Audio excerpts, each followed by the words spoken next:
भरोसा के नाय हमेशा सियान होला। जब जब भरोसे टूटेला तब तब सब कुछ जियान होला। गोड़ लागत नहीं हेरा से अभिनंदन बरवलो के अपना कार्यक्रम जना के नाम है खूटा ठोक के। बिहार में नीतीश कुमार के प्रासंगिकता के लेकर के हमेशा सवाल और जवाब होत रहेला। हर कोई एक ही बात लेकर के खड़ा होला कि आखिर नीतीश कुमार जिनका लगे वोट प्रतिशत भी कम बा, फिर भी 15 साल शासन कर लिए और 15 साल के निष्कंटक शासन में एक छत्र राज कैले। अपना शर्त पर वो बिहार के राजनीति में डोमिनेट कैले। जब चाहले मुख्यमंत्री रहले, जब चाहले कोई के मुख्यमंत्री बना देले, जब चाहले भारतीय जनता पार्टी के साथ रहले, जब चाहले तो फिर लालू प्रसाद के साथ चले गए। अपना हिसाब से राजनीति करे वाला ये 15 साल के जो पूरा उनकर कार्यकाल बा, एक कार्यकाल के रुआ देखब तो एक चीज़ बहुत मजबूती से रुआ नजर आई कि लालू प्रसाद और नीतीश कुमार के राजनीति के सामने सारा राजनीतिक जो बिहार से जुड़ल बड़े वो बौना साबित होता रहे। देश के राजनीति में भी ये दोनों आदमी के नाम बड़ी प्रासंगिक बा। 2005 में जब नीतीश कुमार आई रहन तो ना घड़ी बिहार एक अलग औरा में गई। पूरे देश भर में अभी चर्चा होके लागल कि सुशासन के सरकार स्थापित हो गई और प्रशासनिक तंत्र इतना ज़्यादा मजबूत और दुरुस्त हो गई कि बिहार से अपराधी पलायन करे लागल। भ्रष्टाचार, जीरो टॉलरेंस के नीति पर कई गो अधिकारी, कई आईएएस, आईपीएस और अन्य तबका के अधिकारी, बड़ा बड़ा अधिकारी लोग के रेड भइल, घर मकान सील भइल, ओमे सरकारी दफ्तर खुलल और ई नीतीश कुमार के एक बेहतर विकल्प के रूप में, नेता के रूप में सामने खड़ा कर दिलस। हालांकि लालू प्रसाद भी जना घड़ी आई रहन, वो घड़ी लालू प्रसाद भी कम ना कैले। जब 95 में लालू प्रसाद पूरा एकदम रंग में रहन तो रुआ लोग के शायद पहले भी हम बतैले बनी, उनका डर से पूरा अधिकारी वर्ग जो उनके को लंबा समय से अपना अपना जगह पर स्थापित रहे, वो सब कोई में हड़कंप मच गई। जनता के इतना पावर पहला से लालू प्रसाद के मिल गिरे है कि जनता सीधे अधिकारी से सवाल पूछे लगा रहे। एक अलग समय रहे, थाना से लेकर के अलग अलग जगह तक कहीं रुआ जाई लालू प्रसाद के नाम काफ़ी रहा। भ्रष्टाचार ओहू घड़ी कम हो गई रहे। कहीं भी बिना पैसा के रुआ जाई और कहीं कि हम जनता हैं राउट काम हो जाता रहे। लेकिन ये लंबा समय तक ना चलो। कहीं ना कहीं आकर के लालू प्रसाद के जो शुरुआत रहे, जो ना के लेकर के लोग के मन में भरोसा जागर है कि अब बिहार एक नया दौर में जाई। हालांकि नया दौर में गरीब गुरबा के आवाज़ देवे में लालू प्रसाद के आज भी सबसे ज़्यादा मजबूत राजनीतिक सूझबूझ वाला नेता माना जाला। लेकिन सत्ता के बाद जब करीर हुआ तो कहीं ना कहीं नीतीश कुमार के रणनीति ओकरा पर ज़्यादा हावी नजर आवता। समझौता अपना शर्त पर हमेशा अपना सामने वाला से नीतीश कुमार करौले वाले। लेकिन 2020 में कुछ अलग चीज़ नजर आ रहा था। 2020 में भी नीतीश कुमार के प्रयास ये बा कि वो अपना शर्त पर अपन राजनीति के आगे लेके चलस, पर उनका साथे जो लोग बा वो मजबूत हो गई बा। 2015 में एक मौका मिलल जब लालू प्रसाद अपना दोनों पुत्र के साथ साथ कांग्रेस के लेकर के और बिहार के राजनीति में एक प्रयोग भइल, जना प्रयोग में नीतीश कुमार के मुख्यमंत्री और लालू प्रसाद के साथ वाला मुख्यमंत्री बनावे के बात भइल। जनता स्वीकार कैलस। जनता सीट भी कम ना दे, 243 सीट में 180 से ज़्यादा सीट मिलना महागठबंधन के और एनडीए के धाराशायी हो जाना, उस समय में जना घड़ी प्रधानमंत्री के रूप में नरेंद्र मोदी के स्थापना हो गई रहे, ये देश के प्रधानमंत्री बन गए रहन और अमित शाह घड़ी पूरा उठान पर रहन संगठन के लेकर के। उनका के आधुनिक युग के चाणक्य कहल जात रहे। हर हर मोदी, घर घर मोदी, सब जगह चलत रहे। उस समय में कहीं ना कहीं नीतीश कुमार और लालू प्रसाद के जोड़ी इस बात के प्रमाणित कर दिलस कि अगर सूझबूझ होके रणनीति होके तो राजनीति में कभी भी पासा पलट सकेला, और पासा पलटल भी। एकरा बाद भी नीतीश कुमार टिक ना पहिले। उनका ये लागे लागल जो उनकी रुआ लोग से पहले भी कहनी कि कहीं ऐसा ना कि नीतीश कुमार से ज़्यादा एक बार फिर से मजबूत हो जाए लालू प्रसाद। और यह वो कारण रहे जो ना घड़ी 2017 में 2 साल से भी कम वक्त में अपन पीछा छोड़ा ले एक बार फिर स्थिति वैसे ही आ गई बा। हालांकि भारतीय जनता पार्टी सीधा रूप में यह बात खातिर हमेशा नीतीश कुमार के पीछे चलब कह रहा बा, लेकिन नीतीश कुमार के भरोसा नहीं है। चिराग पासवान के रूप में एक बड़ा विकल्प और बड़ा एनेमीज दुश्मन जो कहल जाला उ खड़ा हो गई बा नीतीश कुमार खातिर। जैसे 2015 के बाद सत्ता में आवते तेजस्वी यादव के जो आगे बढ़े वाला उनका में उठान जो नजर आवत रहे, ओकरा के देख करके नीतीश कुमार कहीं ना कहीं भीतर ही भीतर घबराई रहन। स्पार्क देख करके, काम करे के शैली देख करके, नया ऊर्जा देख करके, जो उनकी धीरे धीरे जनता भी कनेक्ट कर लगा रहे और नेता के रूप में स्वीकार्यता तेजस्वी यादव के बढ़े लगा रहे। वैसे ही रामविलास पासवान जब से चिराग पासवान के पूरा जिम्मेवारी दिले, लालू प्रसाद, रामविलास पासवान और नीतीश कुमार एक साथ के दोस्त हलो। राजनीति के लगभग शुरुआत सबके एक साथ भइल बा और सब एक दूसरा के राजनीति के और रणनीति के बहुत बारीकी से जाने ले। जब चिराग पासवान अपन प्रभाव बढ़ावे लगे, जनता में स्वीकार्यता हो गई और चिराग पासवान के नीतीश कुमार से ज़्यादा भारतीय जनता पार्टी के तरफ से बैकअप होके लागल, तो नीतीश कुमार के कान खड़ा हो गई और नीतीश कुमार अपना शर्त पर एक बार फिर से बिहार के राजनीति में डोमिनेट करे के प्लान बना ले। अब भारतीय जनता पार्टी भी जौन स्थिति बा वो स्थिति के देखते हुए बिहार में चुनाव के लेकर के चुप्पी साध ले बा। सबसे पहला चुनावी शुरुआत भारतीय जनता पार्टी के लिए रहे, इसे रुआ इनकार ना कर सके।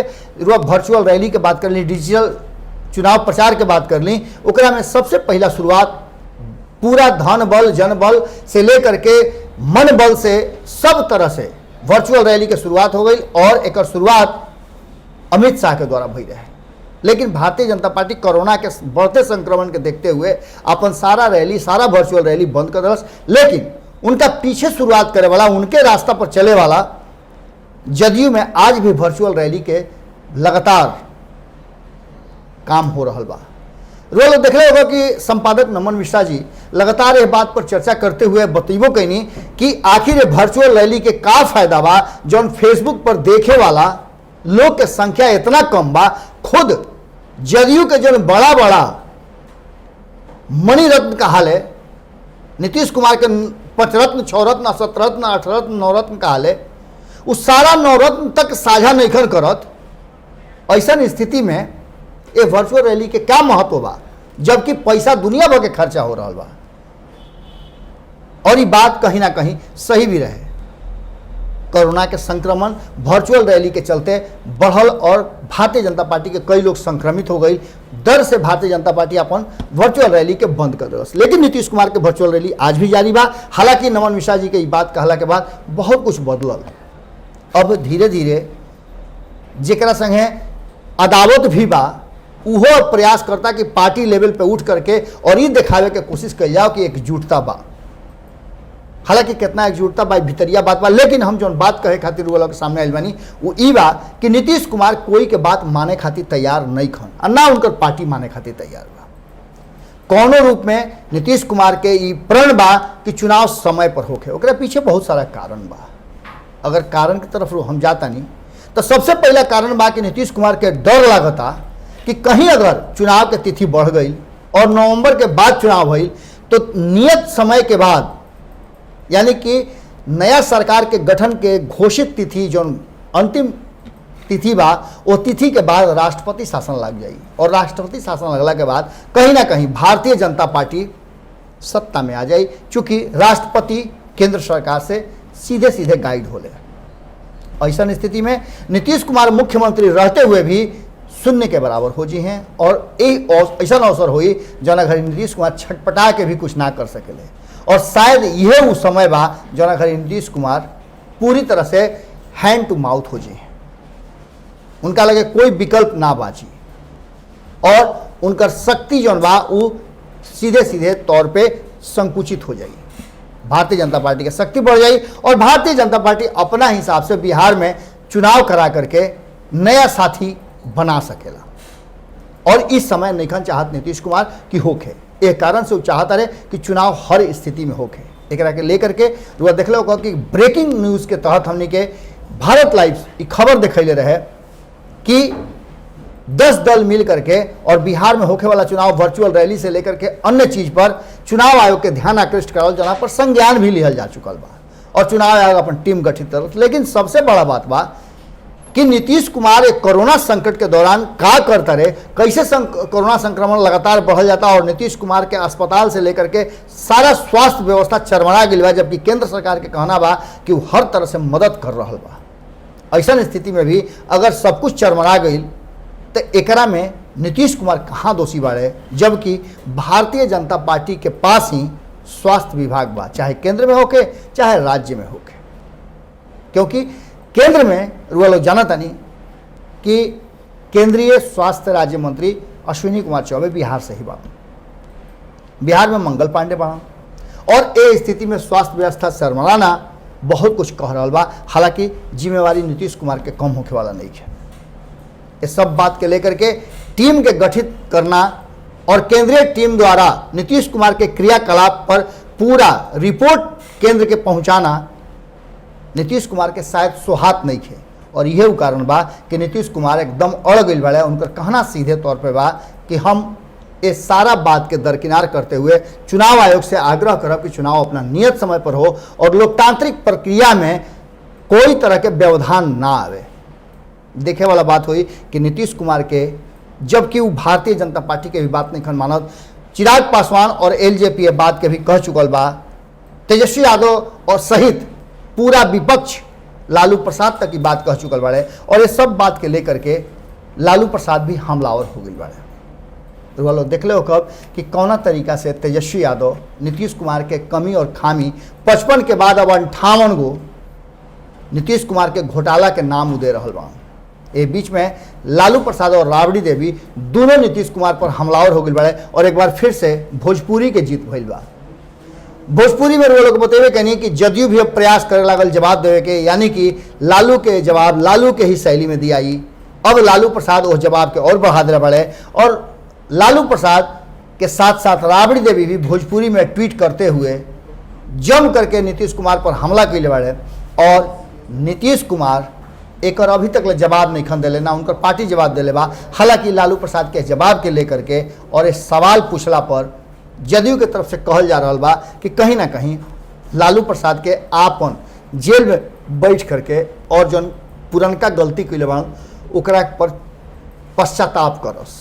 खैर ये तो बात अलग बा, लेकिन कहीं ना कहीं एनडीए में चिराग पासवान और भारतीय जनता पार्टी के इ नया गठजोड़ जन बा और नीतीश कुमार के बेपूछले 22 खेले वाला जौन खेल बा नीतीश कुमार के अखमुदा खिलावे खातिर भारतीय जनता पार्टी के इ केंद्रीय टीम के गठन करना कहीं ना कहीं नीतीश कुमार के इ नागवार गुजरी और एक बाद एनडीए में और आने वाला चुनाव में अभी बहुत कुछ होना बाकी बा। का होई वक्त बताई और हमनी के वक्त पर और ए होखे वाला हर घटना पर पैनी नज़र बनैले बनी जा। लगातार रुआ देखते हो कब कि कौना तरीका से भारतीय जनता पार्टी के युवा टीम जोन बा वो लगातार बिहार के अलग अलग हिस्सा से बिहार में घटे वाले छोट से छोट बड़ से बड़ घटना के रुआ लोग तक पहुंचा रहा बा। रुआ लोग के प्यार और आशीर्वाद ऐसे ही बनल रहे के चाहिए। हम तो रुआ लोग के साथे बढ़ले बानी। पूरा बिहार लाइव, भारत लाइव के टीम बिहार के लाइव के माध्यम से और खबर के माध्यम से रुआ लोग के हर खबर तक पहुंचा रहा बा, चाहे वो बाढ़ में आफत होके या कोरोना के संक्रमण होके या फिर अस्पताल में हंगामा होके या फिर चुनाव से जुड़ल कोई भी बात होके। हर दल से लगातार छानबीन के उसाफ फटक के रुआ लोग तक खबर ले आवते नहीं जा। सब्सक्राइब करे वाला काम जारी रहे। चैनल के जितना अधिक लोग तक पहुंच हुई उतना ज़्यादा बिहार के विकास में योगदान हुई।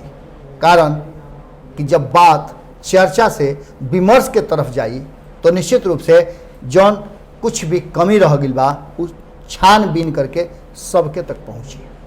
अपन विचार जरूर कमेंट बॉक्स में लिखब। सब है गोड़ लागत।